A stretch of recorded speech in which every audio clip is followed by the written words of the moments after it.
Happy Vinayagar Chaturthi முன்னாடி நாள் pre preparation தான் பார்க்க போகிறோம். ஃபஸ்ட்டு தண்ணி நல்லா பொடிச்சு எடுத்த வெள்ளத்தை வந்து தண்ணியில் வந்து கொதிக்க விட்டுருங்க நம்ம பாகு எடுக்கிறதுக்கு. அந்த தேங்காய் திருவி வச்சாச்சு. எள்ளை வந்து நல்லா ப்ரௌன் கலரில் வறுத்துக்கோங்க. எள்ளை வறுத்துக்கிட்டு மிக்சியில் கிரவுண்ட்நட்டோட போட்டு அரைச்சிருந்துங்க. வேர்க்கடலை வந்து நல்லா வறுத்த வேர்க்கடலையோடு சேர்த்து இதை அரைச்சி ஒரு பக்கம் பொடி பண்ணி எடுத்து வச்சுக்கோங்க. ஓகேங்களா? அண்ட் தென் வந்து சர்க்கரையை ஏலக்காவோட நான் வந்து நல்லா அரைச்சி வச்சிட்டேன். இப்போ நம்ம அந்த வெல்லம் பாகில் ஊற்றிடணும். ஓகேங்களா? நல்லா வந்து அது கரைஞ்சோடனே நெய்யை ஊற்றிக்கோங்க. நெய் ஊற்றிட்டு நல்லா துருவன தேங்காய் எடுத்துக்கோங்க. கட் பண்ண தேங்காய் வேணாம். நல்லா துருவன தேங்காயில் நல்லா வந்துட்டு சாட்டே பண்ணிக்கோங்க. நல்லா கோல்ட் கலரில் வரும். இந்த வீடே அரோமாவாக இருக்கும். உண்மையாகவே செம்ம டேஸ்ட்டாக இருக்கும். இது ட்ரை பண்ணி பாருங்கள்.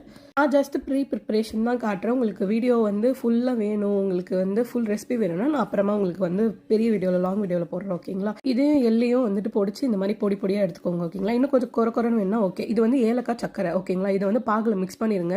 உங்களுக்கு தண்ணி கம்மியாக வேணும்னா தண்ணி கம்மியாக ஊற்றிக்கோங்க. இதை வடிகட்டி நம்ம வந்து தேங்காயில் ஊற்ற போகிறோம்.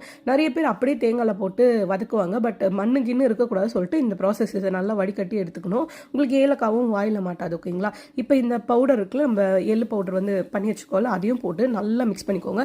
லைட்டாக இத்தினூண்டு சால்ட் போட்டுக்கோங்க. ஓகேங்களா? எப்படியும் நம்ம வந்து அரிசி மாவில் வந்துட்டு கொஞ்சம் சால்ட்டு தான் போட போகிறோம். ஸோ இத்தினூண்டு போட்டுக்கோங்க. இது நல்லா வந்து கொஞ்சம் கொதிக்க விடுங்க. இது நல்லா பாகு கன்சிஸ்டன்சிக்கு கலர் மாதிரி சேஞ்ச் ஆனே ஆஃப் பண்ணிடுங்க. இது கெட்டியாகிடும். ஓகேங்களா? உங்களுக்கு தண்ணி கம்மியாக வேணும்னா தண்ணி கம்மியாக ஊற்றிக்கோங்க. நாங்கள் கொஞ்சம் நிறைய தான் ஊற்றிருக்கோம். இந்த கன்சிஸ்டன்சியில் ஆஃப் பண்ணி ஆற வச்சுருங்க. நாளைக்கு பார்க்கலாம்.